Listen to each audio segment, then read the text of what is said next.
Coucou tout le monde, je suis très contente de vous retrouver. Cette semaine, j'avais envie de faire une petite vidéo sur l'énergie de la douceur. C'est une énergie qui, moi, parfois me manque un petit peu. Et je pense qu'on est beaucoup dans ce cas-là. Vous savez qu'on a trois types d'énergie principales. On a l'énergie de force. Donc ça, on est obligé de l'avoir très souvent dans notre monde actuel pour agir, pour décider, pour avoir de la volonté. On est beaucoup dans l'action, hein. C'est un petit peu le côté masculin.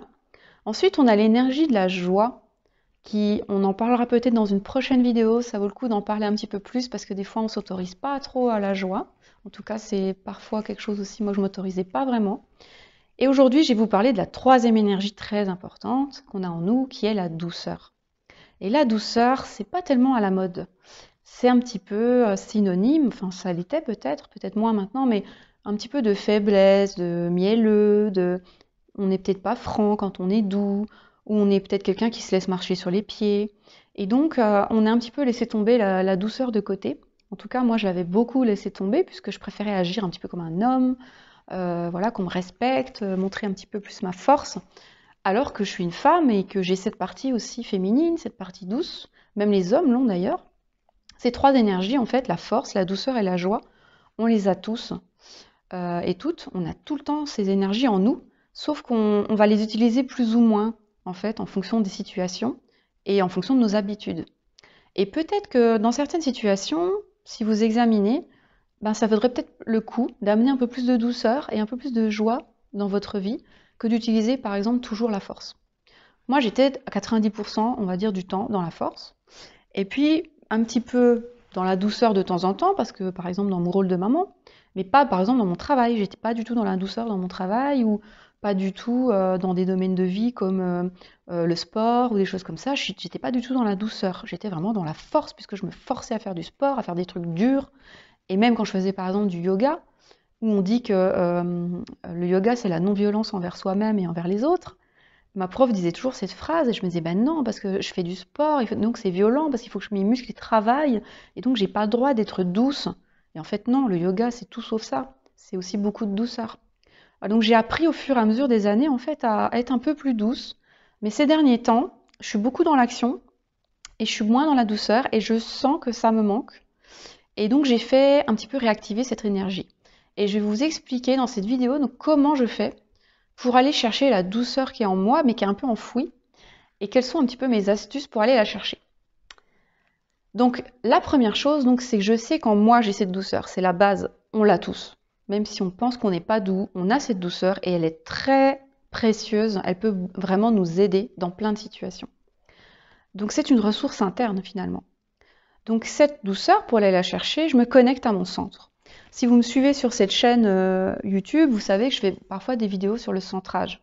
Le centrage, ça sert à ça, à se connecter à son centre physique et énergétique. Donc par exemple, moi je pose les mains sur le bas de mon ventre. Pour d'autres personnes, le centre, c'est plutôt dans la poitrine. Ça dépend des gens, c'est entre le cou et le périnée. On a un endroit de notre corps où quand on pose les mains dessus, c'est un petit peu, ça nous réconforte, c'est un petit peu comme si on était chez soi. Vous pouvez tester à plusieurs endroits dans votre thorax ou votre abdomen. Moi, c'est plutôt dans le ventre.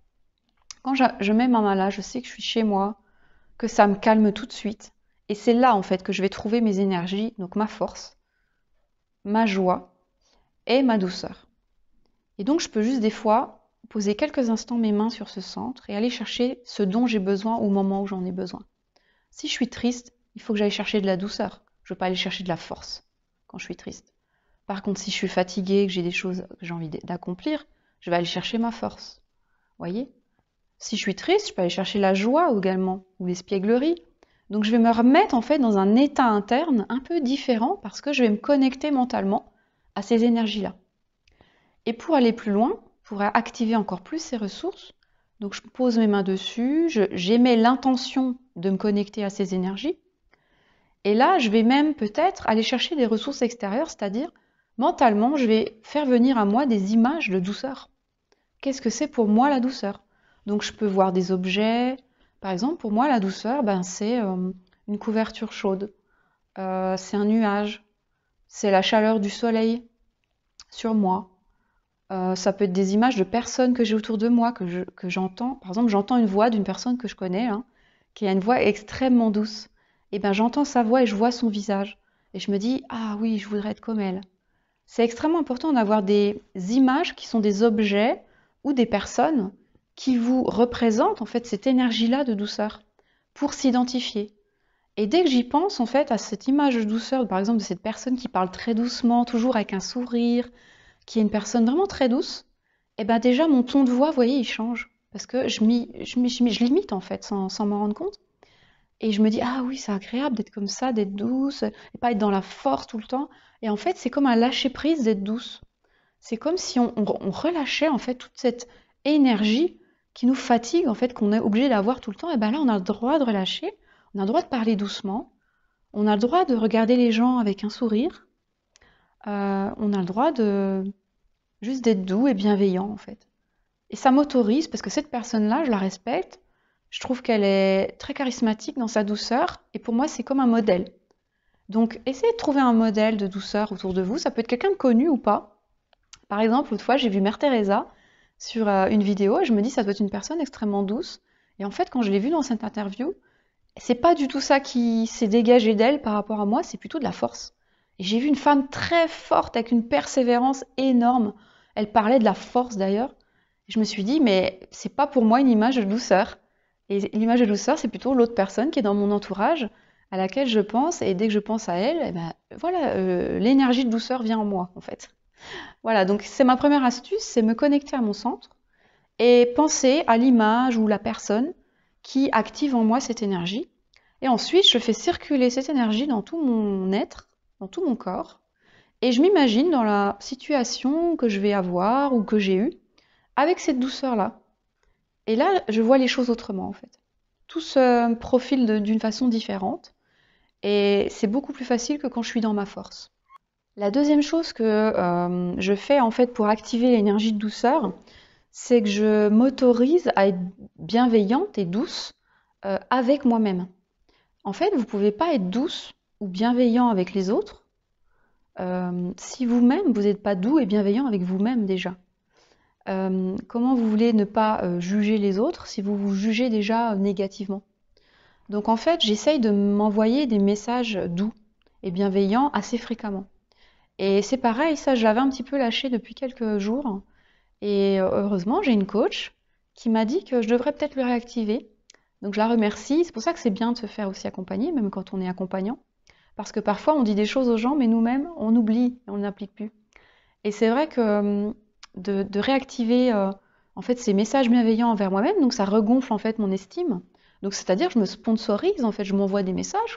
Quand je fais une petite victoire, ça peut être un truc tout bête, hein, je sais pas, j'ai fait un bon dîner, je suis contente de moi, ou j'ai atteint, voilà, j'ai écrit un mail, j'avais peur de l'écrire, ou voilà, ça peut être une petite victoire de ma journée, un petit objectif que je me suis fixé, et j'y suis arrivée, et donc je m'auto-félicite.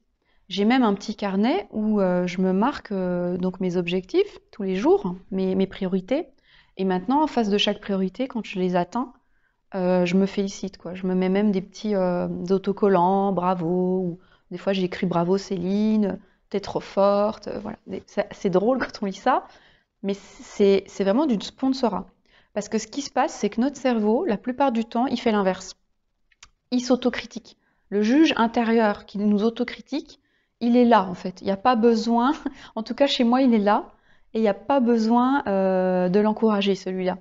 Il est énorme et il est toujours en train de critiquer, de dire t'as pas fait assez de choses, ta to-do list n'est pas terminée, t'as encore ça à faire, t'as pas fait assez bien, assez fort, assez ça. T'es pas une assez bonne maman, une assez bonne fille, une assez bonne sœur, une assez bonne épouse. Et on est toujours en train d'essayer de faire mieux, mais en fait on se félicite jamais quand on est content d'un résultat ou d'atteindre quelque chose. Moi j'ai tendance à regarder la prochaine chose et à continuer. Alors oui, c'est bien, parce que je fais beaucoup de choses, du coup j'avance, mais je ne profite jamais de ce que j'ai déjà réalisé et je me félicite pas en fait de tout ce que j'ai déjà fait et j'arrive pas à savourer du coup le moment présent. Donc ça, c'est bien de le faire. Donc c'est vraiment l'astuce numéro 2, c'est de s'auto-féliciter et même se récompenser. Par exemple, s'acheter un petit cadeau, manger un petit truc qu'on aime bien. Moi, ça va être m'offrir un temps où je vais regarder une série que j'ai envie de voir depuis longtemps, voilà, sans me poser de questions et je vide ma tête, même si j'ai plein de trucs à faire. je m'autorise ce temps-là où je libère tout. Je me dis, félicite-toi déjà de ce que tu as fait. C'est génial. Tu peux être fier et donc fais-toi ce petit cadeau. Ou je vais me faire une sieste. Ou voilà, l'autre fois, je suis allée m'acheter une paire de chaussures. Et ça m'a fait super plaisir. C'est comme si je m'offrais un petit cadeau. Donc voilà, ça peut être des petites choses, mais trouvez-vous ce qui vous fait plaisir. Ça peut être un petit plat, ça peut être un petit moment cocooning pour vous, ou je sais pas, allez vous faire masser, ou prenez soin de vous en fait et savourez quand vous réussissez quelque chose, même un tout petit objectif. C'est important de le savourer parce que ça met votre cerveau dans un mood en fait positif et il va savoir faire ça en fait. Et ça va déclencher ce circuit en fait d'auto-récompense. Et on n'aura pas besoin de l'extérieur pour nous récompenser puisqu'on saura le faire tout seul. Donc on se sentira mieux. Voilà, ça c'était ma deuxième astuce, mais que j'oublie parfois.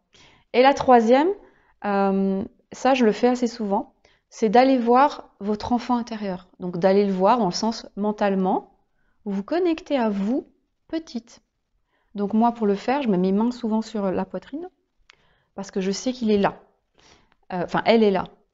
Pour d'autres personnes, ça va être un autre endroit. Mais généralement, quand je fais ça avec mes clientes, c'est au niveau de la poitrine que ça se passe, dans le cœur. Et allez voir si cette petite fille-là, quand vous vous connectez à vous petite, donc vous avez une image qui va venir dans votre tête de... Moi, j'ai une image là de moi où je me vois habillée d'une certaine façon, avec les cheveux d'une certaine façon, et j'avais à peu près 10 ans. Et allez voir si cette petite fille, elle est là, elle est bien, ou elle est en train de pleurer, ou elle est triste, ou vous n'arrivez pas à la voir.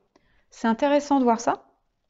Et une fois que vous arrivez à la consoler, si elle n'est pas bien, il faut la consoler, il faut la mettre à l'abri, il faut lui amener ce qu'elle a envie, il faut la mettre en sécurité. C'est très important que notre enfant intérieur, qui est toujours en nous, hein, parce qu'il n'est pas parti, hein, il fait partie de nous, il soit bien. On ne peut pas être un adulte accompli et bien dans sa peau si notre enfant il n'est pas en sécurité. Donc on va aller le mettre en sécurité, dans un endroit merveilleux pour lui, et puis après, on va le voir régulièrement. Voilà, c'est ça. Donc moi, il y a quelques années, j'ai été le mettre dans un endroit en sécurité. Maintenant, elle est bien. Elle est avec ses copines même. Elle joue au Barbie. Et de temps en temps, je vais la voir et je lui demande si ça va bien et je joue avec elle. Mais donc tout ça, je le fais dans ma tête. Donc je suis pas folle, hein, vous affolez. C'est pas grave. On a le droit de faire ça en fait. On a le droit de faire tout ce qu'on veut si ça nous fait du bien. Vous voyez, c'est pas dangereux. Donc vous pouvez aller voir votre petite fille et puis dire bah qu'est-ce que tu fais, est-ce que tu joues. Et puis il y a des trucs d'enfance qui vont vous revenir. Et ça, c'est amener de la douceur. Vous pouvez la bercer, vous pouvez l'enlacer, et même vous pouvez vous enlacer vous avec vos mains. Ça fait énormément de bien de s'apporter ça en fait. Les mains, même se bercer. Il y a même des gens, j'ai déjà vu moi en séance, ils se bercent en fait, ils ne s'en rendent même pas compte. Parce que c'est ça dont ils ont besoin. Il faut savoir que quand on est adulte, on a besoin encore de beaucoup de douceur et de bienveillance envers nous. Sauf que dans le monde des adultes, ben, il n'y a pas grand monde qui nous apporte ça. Ben, il y a peut-être notre conjoint, mais peut-être pas, peut-être qu'on est célibataire ou peut-être qu'il n'y a pas ça. Et puis c'est pas comme un amour maternel ou paternel. Et puis quand on a 30 ans, 40 ans, 50 ans, nos parents ils vont peut-être plus nous prendre dans nos bras, mais ça ne veut pas dire qu'on n'a pas besoin. Et donc on peut se le faire soi-même en fait. Donc faites tout ce qui vous passe par la tête, il n'y a pas de ridicule. En plus vous pouvez le faire seul, personne ne vous regarde.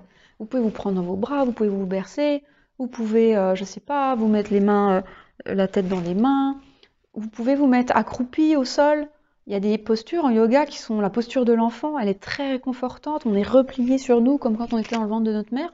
Et c'est très très réconfortant comme posture et c'est très doux. Donc par exemple, il y a ça, il y a certaines postures de yoga qui sont intéressantes. La posture de l'enfant, vous pouvez regarder sur Internet.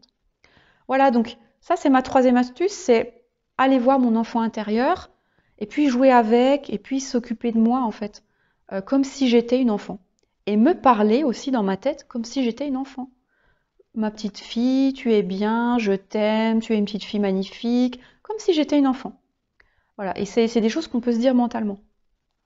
Voilà, donc j'espère que dans cette vidéo, avec mes 3 astuces, vous n'allez pas avoir peur de cette douceur et vous n'allez pas me prendre pour une folle avec ce que je viens de vous dire, mais c'est très important la douceur parce que le monde n'est pas vraiment doux. Et s'il n'y a pas que quand on est enfant qu'on a besoin de douceur, vous apportez peut-être à vos enfants de la douceur. Et c'est génial parce qu'ils ont ça en eux, ça va nourrir cette énergie-là. Mais ils en auront besoin encore plus tard, donc n'hésitez pas, même si vous êtes parents de grands enfants, à leur apporter encore de la douceur, à leur parler gentiment comme quand ils étaient petits, à leur faire un câlin. C'est pas parce que vous avez 45 ans que vous n'êtes pas content quand vos parents vous prennent dans vos bras. Il n'y a pas de honte ou de choses. On ne s'autorise pas en fait plein de choses et ça nous rend malheureux parfois. Et on aimerait bien peut-être, je sais pas, moi j'ai des gens que je vois en consultation, ils ont 20, 25 ans, et je pense qu'ils auraient besoin que leurs parents les prennent dans les bras, qu'ils leur disent que tout va bien aller et qu'ils s'inquiètent pas, comme quand ils étaient petits. Parfois, on a besoin d'entendre ça. Et c'est ok. C'est pas une preuve de faiblesse, c'est pas parce qu'on est adulte qu'on n'a plus besoin d'entendre ça. Voilà, voilà ce que je voulais vous dire. Apportez-vous de la douceur. J'ai fait un post sur ce sujet cet après-midi sur ma chaîne Instagram qui s'appelle Être bien maintenant, tout attaché. Vous pouvez aller voir. Donc j'ai rappelé un petit peu ces 3 astuces. Et je vous encourage à tester ça et déjà à regarder si vous avez de la douceur dans votre vie. Ou est-ce que c'est la force qui est prédominante? Et est-ce que vous vous apportez de la bienveillance envers vous, des pensées gentilles? Est-ce que vous vous occupez de vous ou pas? Est-ce que c'est quelque chose que vous pouvez du coup faire à partir de maintenant? Voilà, je vous remercie de m'avoir écouté pour cette vidéo et je vous ferai une prochaine vidéo sur l'énergie de la joie, qui est un petit peu différente mais qui est tout aussi importante. L'important c'est d'équilibrer en fait la force, la douceur et la joie et d'aller piocher dans ce qu'on a besoin au moment où on en a besoin. Mais 80% d'entre nous, enfin c'est mon avis, on est beaucoup dans la force. Donc laissez un peu tomber la force parfois, lâchez, baissez les armes, baissez la volonté, lâchez tout et partez plutôt dans la joie et la douceur. Ça fait un bien fou et ça régénère. À bientôt pour de nouvelles vidéos.